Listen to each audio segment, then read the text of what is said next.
Ano yung pinakamasarap dyan? Ako po. Ay, ano yan? Overload po suka natin.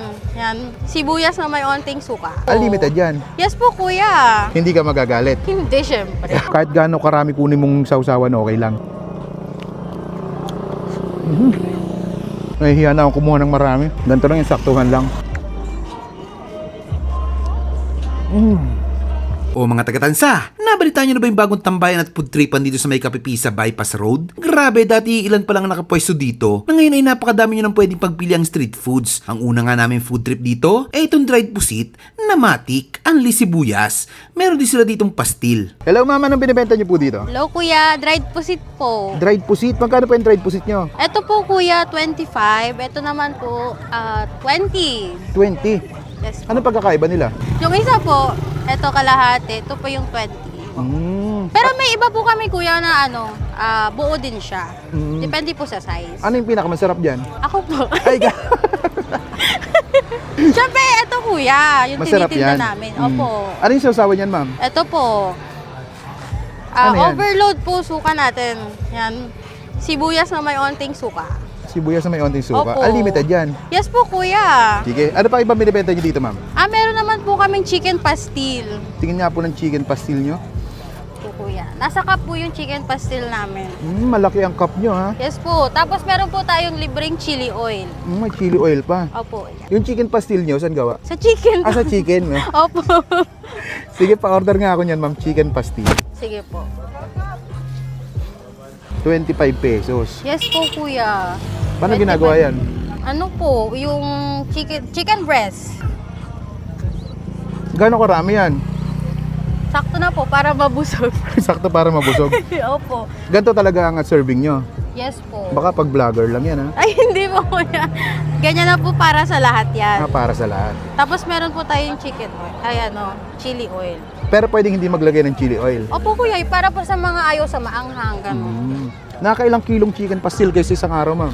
Minsan po, nakaka 5 kilos po. Depende po sa dami ng tao. Tsaka pa-order din ako ng dried pusit. Up. Magkano yan? Ito po 20. 20. Okay, sa 20 lang. Gaano katagal niluluto yan, ma'am? Saglit lang to kuya. Wait lang. Mga ilang minuto? Mga 2 minutes. Ay, sorry. Mga 2 minutes po. Okay na siya. Yan ba yung ginagamitan ng sakong para maplap? Hindi. Hindi po kuya. Hindi. Kayo gumagawa niyan or order lang din? In-order lang din po sa supplier. Nakailang pusit kayo dito? Ilang stick, ma'am? Minsan po nakaka 200. Pag weekdays po talaga madami. Ay, weekend Yung pinakamarami nyo, ilan ang nabibenta nyo? 300 po. 300 pieces. Yes po. 300 stick, oh. Anong pangalan nitong mo dito? Tindahan mo, ma'am? J&R dried pusit. Ayun. Anong oras kayo pumupwesto dito? Mga 4 p.m. Mga pagka pababa na yung araw. Saan po kayo matatagpuan, ma'am? Dito po kami sa four-way, Kapipisa, Tansa. Okay na yun, luto na agad. Opo, luto Grabe, na bilis siya. na. Kasi kapag matagalan ko yan, nagkukunat. Di ba ang dami nagtitinda ng dried pusit ngayon? Anong kakaiba dito sa dried pusit nyo? Siyempre kuya, yung suka natin. Ayan. Suka overload. Mas madami pa yung sibuyas kaysa suka. Overload nga, ha? Opo. Ako ang kukuha o ikaw kukuha? Ikaw kuya. Ako na kukuha. Opo.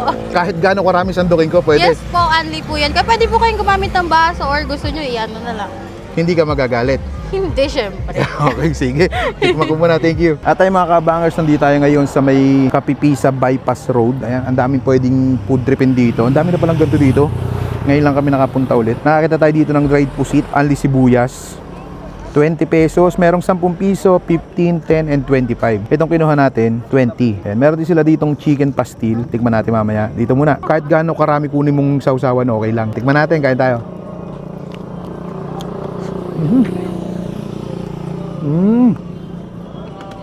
Sarap nga sausawan. Hindi siya sobrang asim. Manamis-namis. Nahihiya na ako kumuha ng marami. Ganito lang yung saktuhan lang.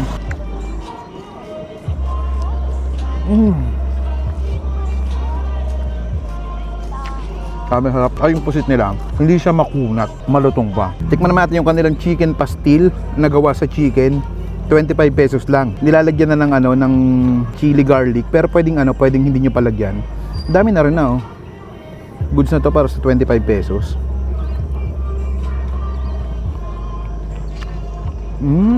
Medyo crunchy yung chicken. Ang sarap ng anghang niya. Bagay na bagay dun sa chicken pastil. Sarap. Panalo to. Try nyo to dito sa may bypass road. Napaka-solid mga lods. Panarods. Paano? Ubusin ko muna to.